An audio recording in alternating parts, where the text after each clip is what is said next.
Welcome to our channel Telugu Prabha. నేను మీ journalist Agnimurthy. AA22/A6. So ఈ సినిమా ఎప్పుడు వస్తుందా ఏమిటా, అసలు ఈ సినిమా షూటింగ్ ఎలా జరుగుతుంది, ఇందులో ఆర్టిస్టులు ఎవరు అనేటువంటి క్యూరియాసిటీ అందరిలో కూడా నెలకొని ఉంది. ఎందుకంటే అఫీషియల్గా ఈ సినిమా సంబంధించి దీపికా పడుకోనే యాక్ట్ చేస్తున్నట్టు మన అందరికీ తెలుసు హీరోయిన్గా. సో మిగతా ఈ సినిమాలు ఇంకెవరు నటిస్తూ ఉన్నారు ఏమిటి అనేది ఇప్పటికీ కూడా చాలామంది తెలియదు. పైగా ఈ సినిమా సంబంధించి షూటింగ్ జరుగుతున్న ప్రజెంట్ అయితే ముంబైలో ఈ సినిమా షూటింగ్ జరుగుతూ ఉంది.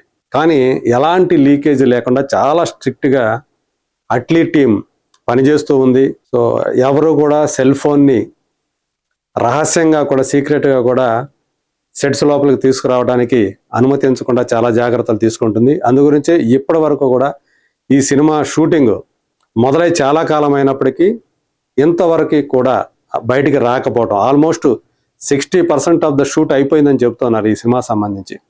మరి ఇంతవరకు కూడా ఎలాంటి లీకేజ్ రాకపోవడం మాత్రం నిజంగా ఆశ్చర్యాన్ని కలిగించేటువంటి విషయమే.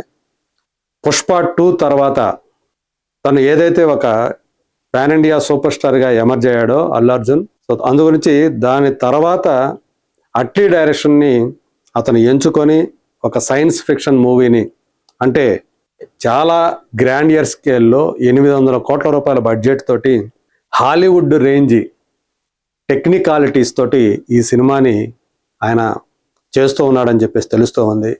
సో అట్లీ కూడా జవాన్ అనేటువంటి బ్లాక్ బస్టర్ హిట్ తర్వాత షారుఖ్ ఖాన్ సినిమా, అతను అల్లు అర్జున్ని ఎంచుకొని ఈ సినిమా చేస్తూ ఉన్నాడు. సో ఒకరికి ఒకరు పరస్పరం ఈ సినిమాతో లబ్ధి పడేటువంటి అవకాశం ఉంది. సో ఇక్కడ మనం చూస్తే ఈ సినిమాలో రష్మిక మందన్న కూడా ఉందని చెప్పేసి తెలుస్తూ ఉంది.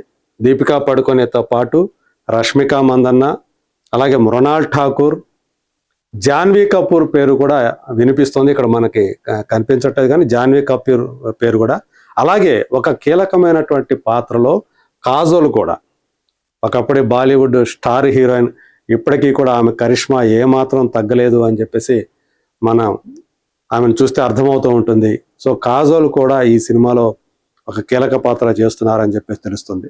ఇంతమంది ఎన్సెంబుల్ క్యాస్ట్ తోటి ఈ సినిమాని అట్లీ రూపొందిస్తూ ఉండటం మాత్రం నిజంగా చాలా ఆశ్చర్యాన్ని కలిగించేటువంటి విషయమే.